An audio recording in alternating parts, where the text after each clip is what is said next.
उज्जैन अवंतिका में स्थित आर्षि सांदीपनी के आश्रम में बचपन में भगवान श्रीकृष्ण और बलराम पढ़ते थे।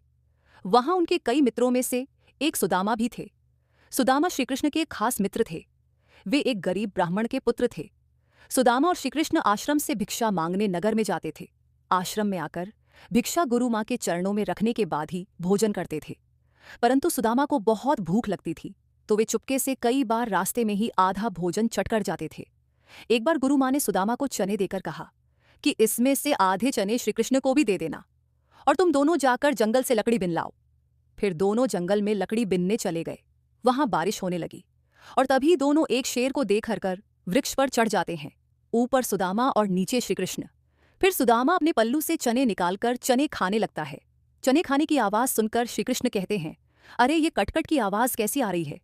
कुछ खा रहे हो क्या? सुदामा कहता है, नहीं, ये तो सर्दी के मारे मेरे दांत कटकट आ रहे हैं। ये सुनकर श्रीकृष्ण कहते हैं, अच्छा बहुत सर्दी लग रही है क्या? सुदामा कहता है, हाँ। ये सुनकर श्रीकृष्ण कहते हैं कि मुझे भी बहुत सर्दी लग रही है।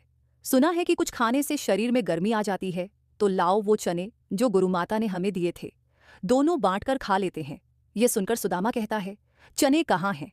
वो तो पेड़ पर चढ़ते समय ही मेरे पल्लू से नीचे कीचड़ में गिर गए थे। ये सुनकर श्रीकृष्ण समझ जाते हैं और कहते हैं, ओह, ये तो बहुत बुरा हुआ। ये सुनकर नीचे की डाल पर बैठे भगवान श्रीकृष्ण अपने चमत्कार से हाथों में चने ले जाते हैं और ऊपर चढ़कर सुदामा को देकर कहते हैं कि पेड़ पर फल तो नहीं, लेकिन मेरे पास ये चने हैं।